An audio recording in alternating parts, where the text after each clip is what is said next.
잔뜩 취한 군인이 술집에 들어섭니다. 눈이 맛이 갔는데요. 민폐를 끼치던 그에게 다가오는 헌병. 배는 게 없는지 난동을 부리며 막 나가는 주인공. 결국 영창에 가게 생겼습니다.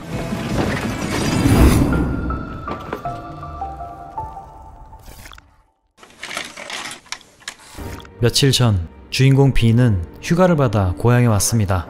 아버지가 돌아가셨기 때문이죠. 방황하던 아들이 걱정돼서 군에 입대시켰던 아버지. 아버지의 유품으로 지포라이터를 챙기는군요. 부인과 사별한 후 혼자 고생하신 아버지의 마지막은 더없이 쓸쓸했습니다. 관도 삐뚤어졌고 다른 가족에 비하면 초라한 장례식이었죠. 그렇게 그는 속상한 마음을 술로 달랬습니다. 내친김에 양쪽 손등에 문신까지 새기는데 규정상 하면 안 되는 부위였습니다.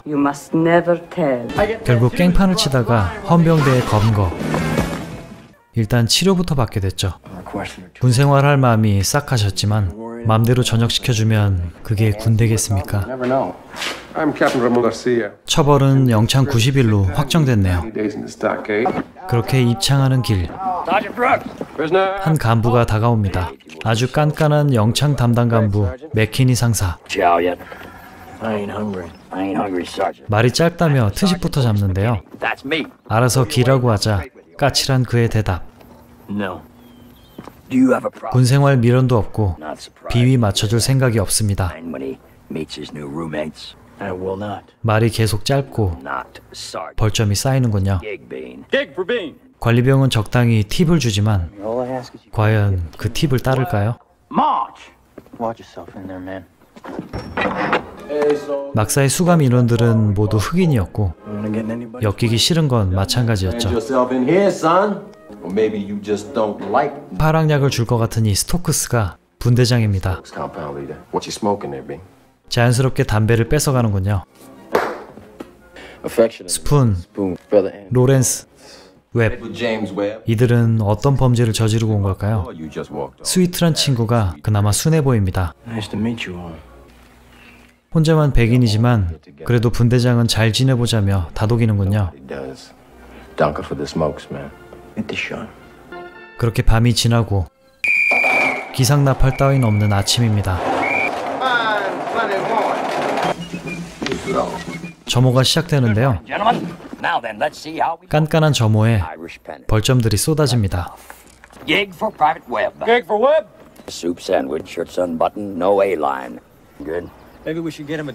저런 간신놈 저거. 존칭을 할 마음이 없는 빈. 아침 식사 이동을 하는데요. 소울이 가득 담긴 율동과 노래를 뽐냅니다.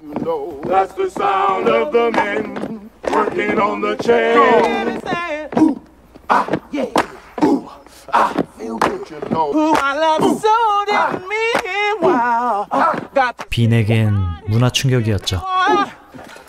상사에겐 눈의 가시가 된 빈. 그들의 일과가 시작되는데요. 두 돈반에 탑승해 작업장으로 향합니다. 빈의 눈에 들어온 것은 풍차. 돌지 않는 걸 보니 고장인 듯합니다.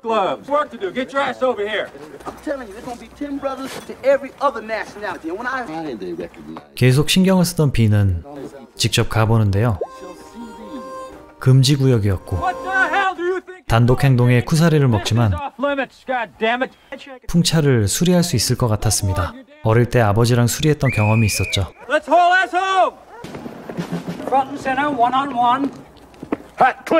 탈모가 완료됐다니 안타깝네요.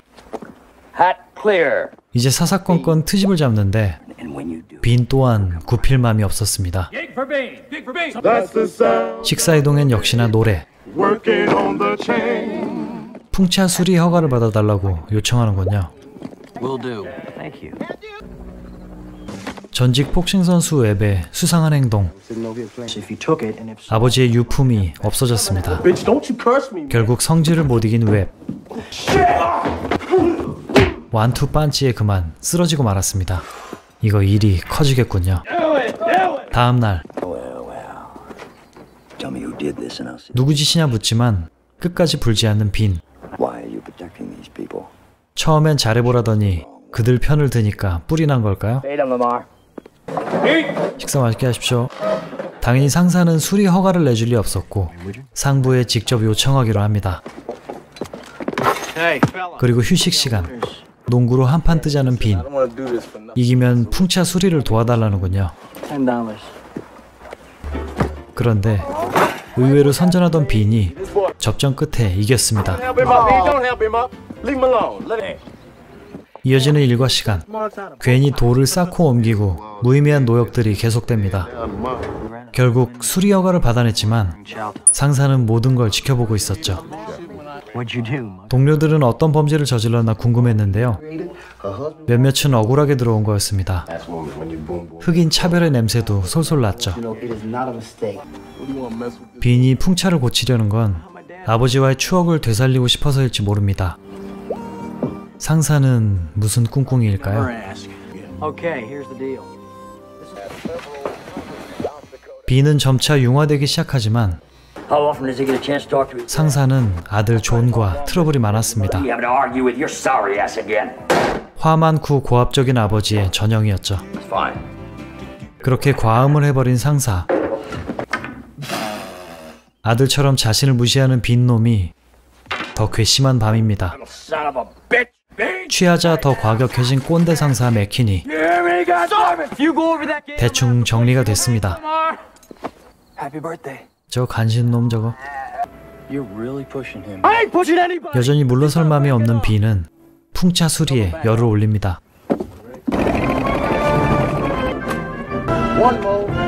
그렇게 하루하루 평화로운 수감 생활을 보내는 빈과 동료들.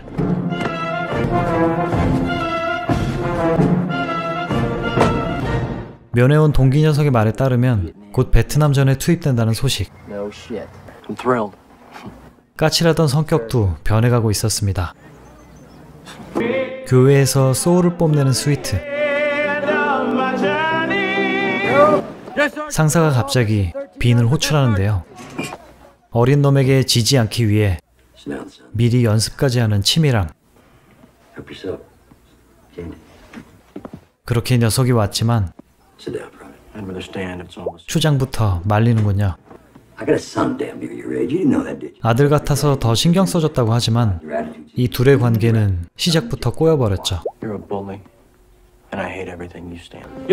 마지막 화해 시도마저 까버리는 싸가지에 말문이 맥히는 맥키니 상사. 최후의 수단을 쓰기로 합니다. 지위를 이용해 어긋장을 놓는 거였죠. 시건방진 빈놈의 뜻을 꺾는 겁니다. 괜히 돌만 날라제끼던 그들이 고쳐보려던 건 풍차만이 아니라 자신들의 삶이었을지도 모릅니다. 다음날 결단을 내린 빈, 그리고 동료들. 공문이고 나발이고 고쳐야겠습니다.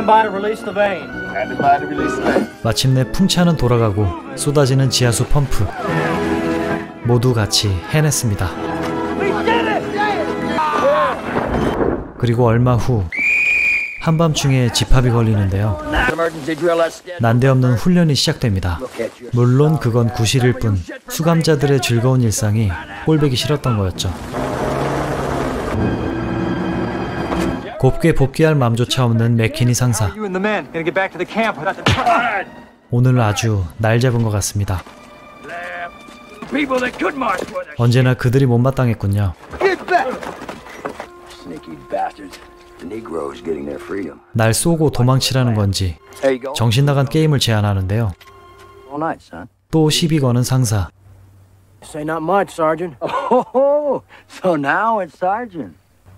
그는 자신의 아들과 빈을 혼동하기 시작하는군요. 근데 스위트의 돌발 행동, 몽유병이 도진 듯합니다. 그를 본 상사는 실탄을 장전하는데요. 폭주하는 상사는 여기저기 난사하고 스위트를 조준하기에 이릅니다. 결국 머리에 총상을 입고 사망하는 스위트. 얼마 후 복역 기간을 마친 B는 상사 총격 사건의 증언을 하게 됩니다. 그들이 들고 나온 당시 현장에서의 한마디. 위협을 느껴서 도와달라는 게 아니라 저놈을 쏘게 도와달란 거였지만 재판에선 상사를 도운 꼴이 됐습니다. 하지만 거짓 증언을 할 수는 없었죠. 결국 동료들은 배신감까지 느꼈습니다.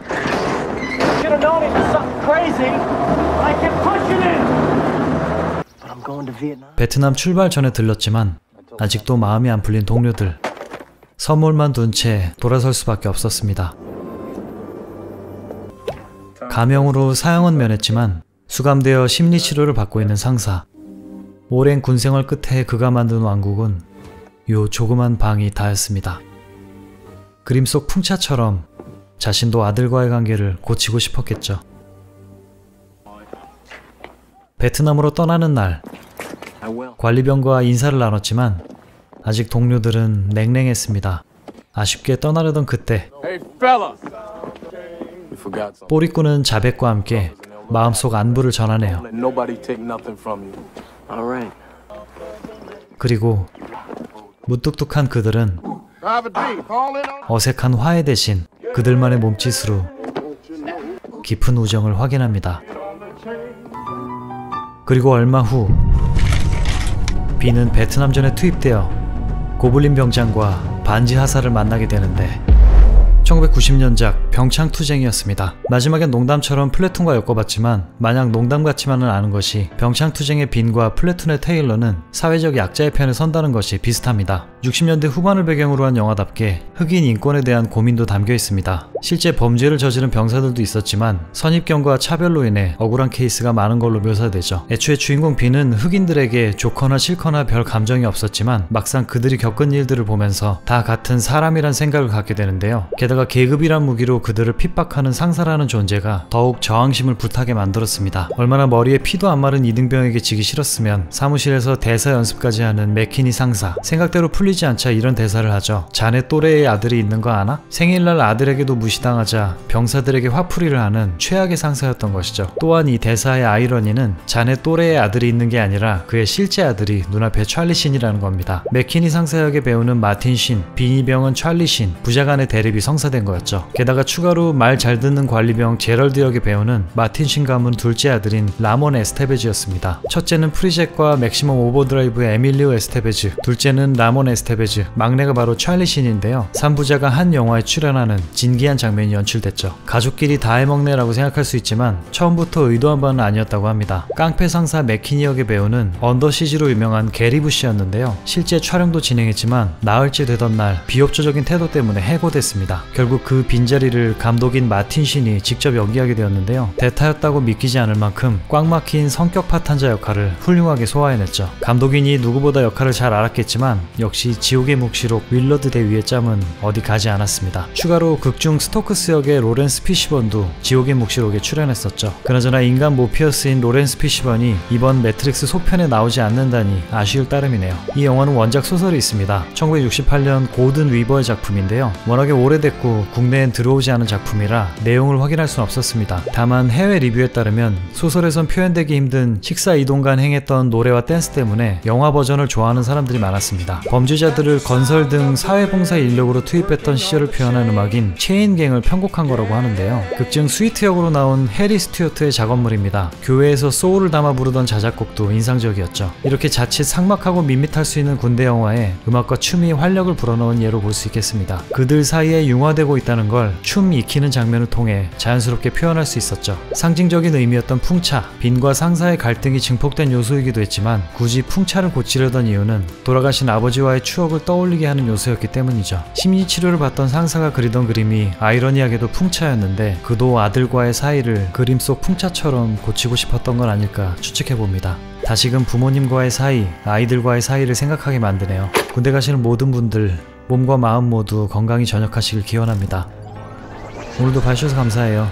다음 주는 미스터리입니다. 안녕.